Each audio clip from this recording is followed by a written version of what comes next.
Hello students, SST 9th class lesson 5 आधुनिक विश्व के चरवाहे।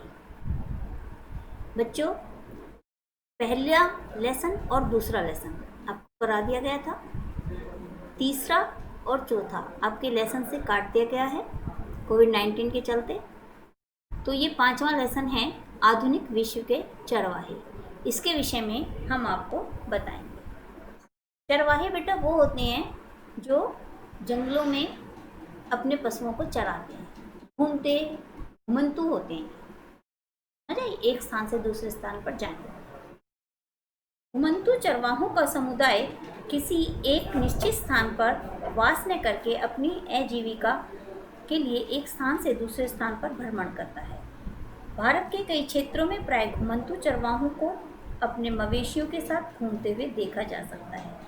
चरवाहों के समुदाय छोटी छोटी टोलियों में विभक्त होकर विचरण करते हैं। चरवाहों के समूह के पास भेड़, बकरियां, ऊंट या अन्य पालतू मवेशियों का रेवड़ पाया जाता है। घुमंतु चरवाहों के परिभ्रमण के कारण आय के साधन और उनके अतीत के व जीवन से संबंधित सामान्य जानकारी का वर्णन इस अध्याय में आप पढ़ेंगे। इसके अतिरिक्त भारत और अफ्रीका के चरवाहों की जिंदगी व उन पर उपनिवेशवाद के प्रभावों का भी अध्ययन हम इस लेसन में करेंगे। बच्चों, आपको अभी भी बताया हमने कि चरवाहे अपने पशुओं को जो है चराते हैं, इसीलिए उन्हें चरवाहे कहते हैं। ये घुमंतु होते हैं क्योंकि एक स्थान से दूसरे स्थान पर घूमते रहते हैं, इसलिए इन्हें घुमंतु चरवाहे भी कहा जाता है। फिर है घुमंतु चरवाहे और उनकी आवाजाही।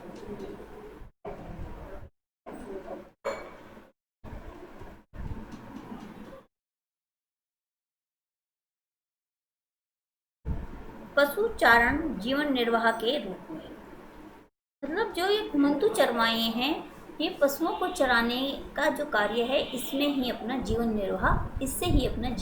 निर्वाह करते हैं। कैसे, देखिए। पहाड़ी क्षेत्रों में घुमंतु चरवाहे पहाड़ी चरवाहे कहे जाते हैं।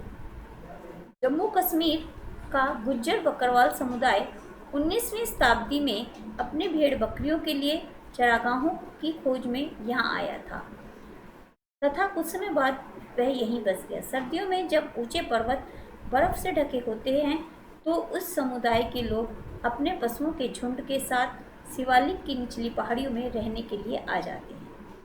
सर्दियों में यहाँ मिलने वाली सूखी झाड़ियाँ ही उनके पशुओं के लिए चारा बन जाती हैं। ये पीर पंजाल के दर्रों को पार करते हुए कश्मीर की घाटी में प्रवेश करते हैं। जब गर्मियों में जमी हुई बर्फ पिघल जाती है तो चारों तरफ हरियाली छा जाती है। तब ये लोग पुनः ऊंची पहाड़ियों की ओर जाने की तैयारी शुरू कर देते हैं। इस समय उगने वाली अंकुरित घास पशुओं को पौष्टिक चारा प्रदान करती है। गुज्जर गडरी बुग्याल में मिलने वाले रिंगल और घास से बने घरों में रहते हैं। ये बेटा ये इम्पोर्टेंट है कि गुज्जर गडरिये कहाँ रहते हैं। ये रिंगल और घास के बने हुए मकानों में रहते हैं। और साथ ही ये चरवाहों के जीवन के बारे में था कि वो सर्दियों में कहाँ जाते हैं और गर्मियों में किस जगह पर जाते हैं। समझ आ गई? तो जैसे जब गर्मियों में बर्फ़ पिघल जाती है तो वो पहाड़ी क्षेत्र में ऊंची पहाड़ियों पर जाने की तैयारी शुरू कर देते हैं। समझ आ गई? फिर है 19वीं सदी में बहुत से गुज्जर चरवाहे जम्मू कश्मीर में हरे भरे चरागाहों के बीच की खोज में उत्तर की पहाड़ियों में आकर बस गए। जब ऊपरी पहाड़ी में बर्फ पिघलती है तब कुछ चरवाहे वहां स्थित घास के मैदानों की ओर चले जाते हैं, क्योंकि जब वो बर्फ पिघल जाती है तो वहाँ पर जो घास होती है, छोटी छोटी हरी नई घास होती है, तो वहाँ पर वो अपने चरवाहे जो हैं, अपने जो पशु हैं वहाँ पर चराते हैं। गद्दी चरवाहे हिमाचल प्रदेश के घुमंतु चरवाहे हैं। ये देखिए, ये गद्दी जो चरवाहे हैं वो हिमाचल प्रदेश के हैं। इससे पहले हमने पढ़ा था आपको ये बुग्याल, गुज्जर गडरी बुग्याल, ठीक है ना। तो इस तरह इनके भी अनेक प्रकार के हैं। ये चरवाहे भी गुज्जर बकरवाल की भांति मौसम के अनुसार अपना स्थान बदलते रहते हैं। सर्दियों में गद्दी चरवाहे अपने पशुओं के झुंड को शिवालिक की निचली पहाड़ियों के जंगलों में उगने वाली झाड़ियों से में चराते हैं। यहाँ पर वे ये गर्मियों की फसलों को काटकर सर्दियों की फसलों का रोपण करके आगे बढ़ते हैं। मतलब यहाँ पर जो है वो उन फसलों को तो काट देते हैं जो गर्मी की होती हैं और सर्दियों की फसलों को बोकर आगे चली जाती है। ठीक है, ये रास्ते कुछ समय रुककर अपनी भेड़ों की ऊन उतरवाते, भेड़ों से हमें क्या प्राप्त होती है? ऊन। ऊन काटने से पहले भेड़ों को अच्छी तरह साफ किया जाता है। हिमाचल प्रदेश स्थित पालमपुर के पास ओहल घाटी में भेड़ों की ऊन कतरने का कार्य करता है। इसके पश्चात ये अपने सर्दियों वाले चरागाहों में चले जाते हैं। इसी तरह गढ़वाल और कुमाऊं, ये देखिए, और अन्य चरवाहे हैं गढ़वाल और कुमाऊं। कौन से हैं? गढ़वाल और कुमाऊं। गढ़वाल और कुमाऊं उत्तराखंड के गुज्जर चरवाहे सर्दियों में भावर के सूखे जंगलों की ओर, गर्मियों में ऊपरी घास के मैदानों की ओर चले जाते हैं। ये सब के अपने अपने अलग अलग वो हैं स्थान। इसके अतिरिक्त हिमालय के पर्वतीय क्षेत्रों में कुछ समुदाय जैसे भोटिया, शेरपा, किन्नौरी समुदाय भी चरागाह के लिए गर्मियों और सर्दियों में अपना स्थान परिवर्तन करते रहते हैं। चरागाह की हरियाली चरवाहे मौसम के अनुसार स्वयं को ढालते हैं और उपलब्ध चरागाहों का उचित रूप से उपयोग करते हैं। ये चरागाह की हरियाली खत्म हो जाती थी, वह पशुओं को खाने योग्य नहीं रहती, तब ये पशुओं के साथ किसी दूसरे स्थान की ओर चले जाते और अधिक से अधिक दोहन नहीं होता, इससे और पुनः हरियाली लौट आती। जब बच्चों वहाँ पर घास खत्म हो जाती थी तो ये चरागाह जो है दूसरे स्थान पर चले जाते। इससे क्या होता कि ऐसा नहीं, वो भूमि बंजर नहीं बन पाती थी। जब वे वहाँ से छोड़ कर चले जाते थे तो वहाँ पर जो घास जो है वो दोबारा उग जाती थी और इससे जो है वो बिल्कुल ही बंजर नहीं हो पाती थी। इससे एक ये भी फायदा रहता है घुमंतु होने का। 1850 के दशक में जीसी बर्नर्स ने कांगड़ा के गुज्जरों का वर्णन इस प्रकार किया गया है। पहाड़ियों में रहने वाले गुज्जर शुद्ध चरावाह कबीले के लोग हैं। ये लोग न के बराबर खेती करते हैं। गद्दियों के पास भेड़ बकरियां होती हैं। गुज्जर गाय भैंस पालते हैं। ये लोग जंगलों के किनारे रहते हैं और दूध, घी और मवेशियों से मिलने वाली दूसरी चीज़ें बेचकर अपना पेट पालते हैं। घर के मर्द मवेशियों को चराने ले जाते हैं और कई बार हफ्तों तक घर नहीं लौटते। इस बीच वे जंगल में अपने रेवड़ के साथ ही रहते हैं। औरतें सिर पर टोकरियां और कंधे पर हांडियां लटकाकर रोज बाजार चली जाती हैं। उनकी हांडियों में दूध, मक्खन और घी आदि होता है। वे सिर्फ इतनी ही चीज़ें बाजार में ले जा पाती हैं जितनी घर में चलाने के लिए काफ़ी है। गर्मियों में गुज्जर अपने रेवड़ों को लेकर ऊपरी इलाकों में चले जाते हैं, जहाँ उनकी भैंसों को न केवल बहुत सारी हरी भरी बरसाती घास मिल जाती है, वे शीतोष्ण मौसम के हिसाब से खुद को भी ढाल लेती हैं, बल्कि उन जहरीली मक्खियों से भी छुटकारा मिल जाता है जो मैदानों में उनका जीना मुहाल किए जाते हैं। तो ये अपने समय के अनुसार, अपनी सुविधा के अनुसार अपना स्थान बदलते रहते हैं। पठारों और मैदानों और रेगिस्तान में पशुचारण के विभिन्न प्रकार हैं। चरवाहे पठारों और मैदानों में बहुत बड़ी संख्या में विचरण करते थे। धंगर महाराष्ट्र का एक जाना माना चरवाहा समुदाय है। ये बच्चों, ये नाम अक्सर आते हैं कि कौन कौन से समुदाय हैं और कौन सा समुदाय कहाँ रहता है, क्या कार्य करता है, तो इसलिए ये सब चीज़ें ध्यान से देखना आवश्यक है। 20वीं शताब्दी के आरंभ में इस समुदाय, ये धंगर महाराष्ट्र जो धंगर समुदाय है यानी धंगर चरवाहा, ये इनके क्या कार्य थे, ये क्या करते थे, इसके विषय में इस वाले पैराग्राफ में है। 20वीं शताब्दी के आरंभ में इस समुदाय की आबादी लगभग 4,67,000 थी। इसमें ज़्यादा गडरिये या चरावाहे थे, यद्यपि कुछ लोग कंबल और चादरें भी बनाते थे। मतलब जो संख्या थी, ये धंगर चरवाहा की, इनमें अधिकतर लोग तो चरवाहे थे, लेकिन कुछ लोग कंबल और चादर भी बनाते थे, जबकि कुछ भैंस पालते थे। धंगर गडरिये वर्षा के दिनों में महाराष्ट्र के मध्य पठारों में रहते थे और अर्ध शुष्क क्षेत्र था, जो कि क्या था, अर्ध शुष्क क्षेत्र। यहाँ बारिश बहुत ही कम होती थी और मिट्टी भी विशेष उपजाऊ नहीं थी। चारों तरफ सिर्फ कटीली झाड़ियाँ थी। साथ ही बाजरे जैसी सूखी फसलों के अतिरिक्त यहाँ अन्य कोई फसल नहीं होती। मानसून में यह पट्टी धंगरों के मवेशियों के लिए एक विशाल चरागाह बन जाती थी। अक्टूबर के पास धंगर बाजरे की फसल की कटाई करते थे और चरागाहों की तलाश में पश्चिम की तरफ चल पड़ते थे। एक माह पैदल विचरण के बाद वे अपने रेवड़ों के साथ कोंकण के क्षेत्रों में जाकर डेरा डाल देते थे। अच्छी बारिश और उपजाऊ मिट्टी के कारण इस क्षेत्र में खेती खूब होती। कोंकणी किसान भी इन चरवाहों के हृदय में से सत्कार करते थे। ये देखिए, ये एक और चरवाहा है, कौन सा, कोंकणी।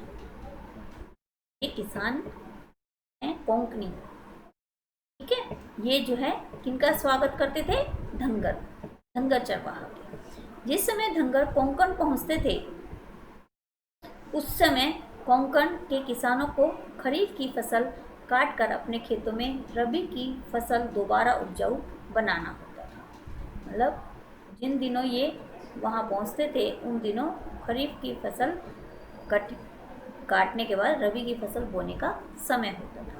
धंगरों के मवेशी खरीफ की कटाई के बाद खेती से बची हुई ठूठों में को खाते थे। जो खेती के बाद कुछ नीचे की फसल का हिस्सा बच जाता है, उसे हम ठूठ कहते हैं। ये क्वेश्चन बेटा बनता है, ठूठ क्या होता है, ठीक है। और उनके गोबर से खेतों को खाद मिल जाती थी। जो पशु चरते थे, उसके जो है वो वहाँ गोबर भी करते थे, जब वहाँ चरते थे तो उससे क्या मिलती थी, खाद मिल जाती थी खेत को। कोंकणी किसान धंगरों को चावल भी देते थे और उन्हें वापस में अपने पहाड़ी क्षेत्रों में ले जाते थे, क्योंकि वहाँ इस तरह के अनाज बहुत कम होते थे। मानसून बारिश शुरू होते ही धंगर कोंकण और तटीय क्षेत्र छोड़कर सूखे पठारों की तरफ लौट जाते थे। जैसे ही मानसून शुरू होती थी तो ये अपना स्थान वहाँ से कोंकण को छोड़ देते थे और वापस सूखे पठारों में चले जाते थे, क्योंकि भीड़ें गीले मानसूनी मौसम को सहन नहीं कर पाती थी, क्योंकि उन्हें अपने चरवाहों के लिए, उन्हें अपने पशुओं के लिए भी ध्यान देना पड़ता था कि उनके लिए कौन सा मौसम उचित है और कौन सा नहीं है। कर्नाटक और आंध्र प्रदेश में भी सूखे मध्य पठार घास तथा पत्थरों से भरे पड़े थे। इनमें मवेशियों, भेड़ बकरियों और गडरियों का भी बसेरा रहता था। यहाँ गोला समुदाय के लोग गाय भैंस पालते थे। ये देखिए, गोला समुदाय, कौन सा, गोला समुदाय। जबकि कुरुमा और कुरुबा समुदाय भेड़ बकरियां पालते थे। ये बेटा क्वेश्चन भी बनता है कि गोला समुदाय कौन से पशु पालते थे, ठीक है। तो गोला समुदाय गाय भैंस पालते थे, जबकि कुरुमा और कुरुबा समुदाय भेड़ बकरियां पालते थे। हाथ से बुने कंबल भी बेचते थे। ये लोग अपने हाथ से ही कंबल बुनते थे और उन्हें बेचते थे। ये लोग जंगलों और छोटे छोटे खेतों के आसपास ही अपना डेरा डालते थे। वे अपने पशुपालन के साथ साथ कई दूसरे धंधे भी करते थे। पहाड़ी चरवाहों के विपरीत यहाँ के चरवाहे एक स्थान से दूसरे स्थान जाना सर्दी गर्मी में तय नहीं होता था। ये लोग वर्षा और सूखे मौसम के अनुरूप अपना स्थान बदलते थे। सूखे महीनों में वे तटीय क्षेत्रों की तरफ चले जाते थे, जबकि वर्षा शुरू होने पर वापस चल देते थे। मानसून के दिनों में तटीय क्षेत्रों में जिस तरह की नमी युक्त गीली दलदली परिस्थितियां उत्पन्न हो जाती थी, वे सिर्फ भैंसों के लिए ही उपयुक्त थी, लेकिन अन्य जानवरों को सूखे पठारी क्षेत्रों में ले जाना आवश्यक था। चरवाहों की एक प्रचलित नाम बंजारों का भी था। ये बंजारे भी चरवाहे थे।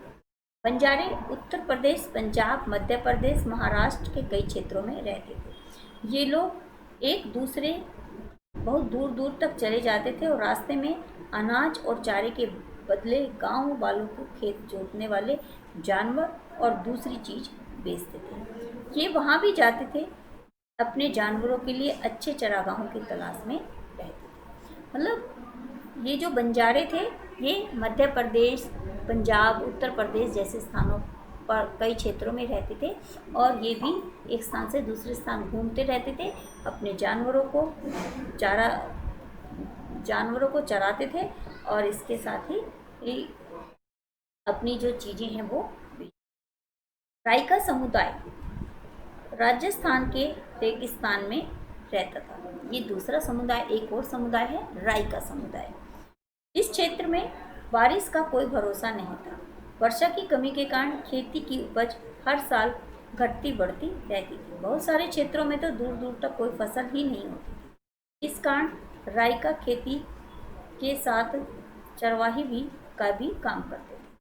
मतलब जो है बारिश का यहाँ पर राजस्थान में तो पता है आपको, बारिश का कोई भरोसा नहीं होता है, इसीलिए फसल भी कम होती है। इस कारण से जो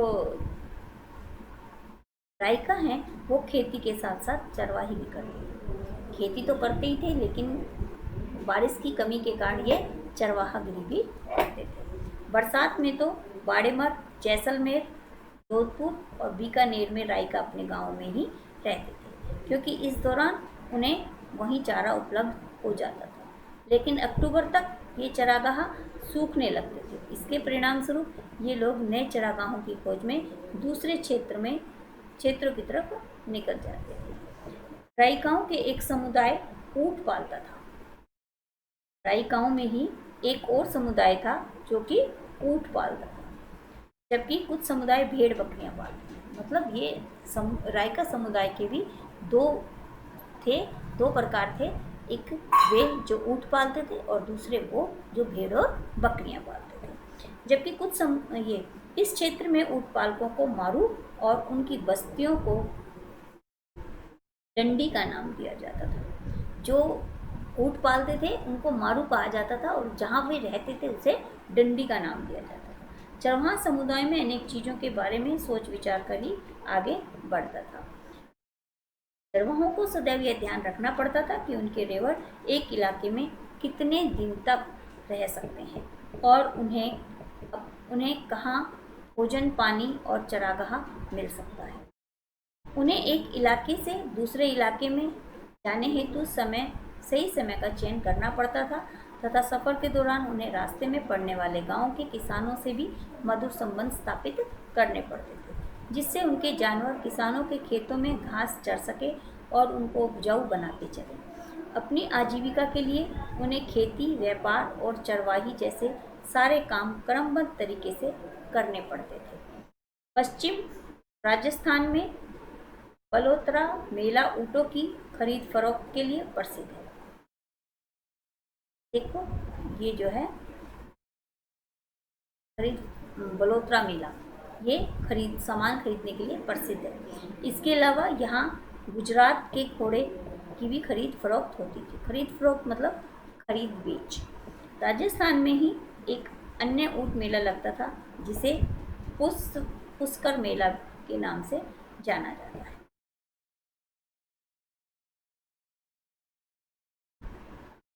बहुत सारे मुसाफिरों के विवरणों में हमें चरवाहा समुदाय की जिंदगी झलकती है।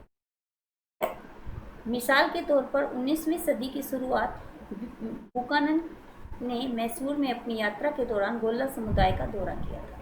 अपने इस अनुभव के आधार पर उन्होंने लिखा, उनके परिवार जंगलों के किनारे छोटे छोटे गांव में रहते हैं। यहाँ वे थोड़ी सी जमीन पर खेती करते हैं, थोड़े बहुत जानवर रखते हैं और पास के कस्बों में जाकर दुग्ध उत्पाद बेचते हैं। उनके परिवार बहुत बड़े होते हैं। एक एक घर में 7, 8, 9 जवान आसानी से मिल जाएंगे। उनमें से 2-3 लोग जंगल में जानवर चराते हैं, जबकि बाकी अपने खेत संभालते हैं और कस्बों में जलावन की लकड़ी, छप्पर के लिए पुआल आदि पहुंचाते हैं। तो इस तरह से ये उनका जीवन चक्र है, मतलब किस तरह से भी जीवन अपना निर्वाह करते हैं। अब आता है औपनिवेशिक शासन और चरवाहों का जीवन।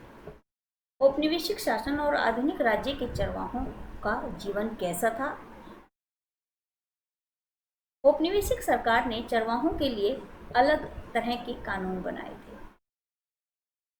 चरवाहों की चरागाह भूमि सिमटने लगी, इनसे उच्च लगान वसूल किया जाने लगा और खेती में इनका हिस्सा घटने लगा। साथ ही इनके व्यापार और शिल्प कला पर भी बुरा प्रभाव पड़ा। जो औपनिवेशिक सरकार थी, उन्होंने अनेक ऐसे नियम बना दिए जिससे कि क्या हुआ कि उनकी खेती सिमटने लगी। उन पर मतलब उन जो चरवाहे थे उन पर बहुत सारे एक नियम लागू कर दिए, उन पर उनसे जो है कर वसूलना शुरू कर दिया। तो इससे जो है उनका जीवन काफ़ी प्रभावित हुआ। औपनिवेशिक शासनों का यह विश्वास था कि वह चरागाह भूमि जिस पर वह खेती नहीं की जा रही हो बेकार भूमि है। इस तरह की भूमि को खेती के लिए उपयोगी बनाने में उनका विश्वास था। जो भूमि बेकार है, जिस पर पशु चढ़ते हैं, वो उसे बेकार समझते थे और उसको उपजाऊ उसको खेती के लायक बनाने में विश्वास रखते थे। इन्हीं बातों को ध्यान में रखते हुए 19वीं सदी के मध्य में देश के विभिन्न भागों में पड़ती अथवा बेकार भूमि विकास के लिए कानून बनाए जाने लगे। सरकार की ओर से कुछ विशेष तरह की जमीन सौंप दी गई, जिसमें कई तरह की रियायतें भी दी गई। इनमें से कुछ लोगों को गांव का मुखिया बना दिया गया।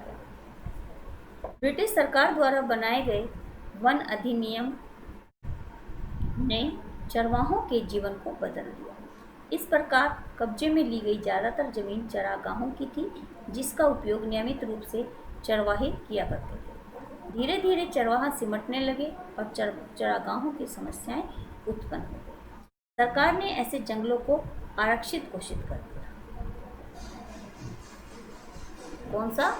आरक्षित वन, जहां देवदार एवं साल के जैसी बहुमूल्य लकड़ियां पैदा होती थी। आरक्षित वनों में किसी भी प्रकार की चरागाही गतिविधियों की अनुमति नहीं थी और संरक्षित वनों में चरागाहों के घुसने पर रोक लगा दी गई। हालांकि संरक्षित घोषित किए गए कुछ जंगलों में चरवाही के कुछ परंपरागत अधिकार तो दिए गए, लेकिन उनकी आवाजाही पर फिर भी काफ़ी हद तक अंकुश लगा रहा। यानी सरकार ने उनके आने जाने पर अंकुश लगा दिया, उनकी जो चरावाही की भूमि थी उस पर अंकुश लगा दिया काफ़ी भूमि पर, जिससे कि उनकी भूमि काफ़ी सिमट कर रह गई। और इसके अलावा उन पर जो है कर लगा दिया, जिससे उनका जीवन काफ़ी प्रभावित हुआ। तो बच्चों, आज की वीडियो यहीं तक। इससे आगे हम अगली वीडियो में आपको बताएंगे। धन्यवाद।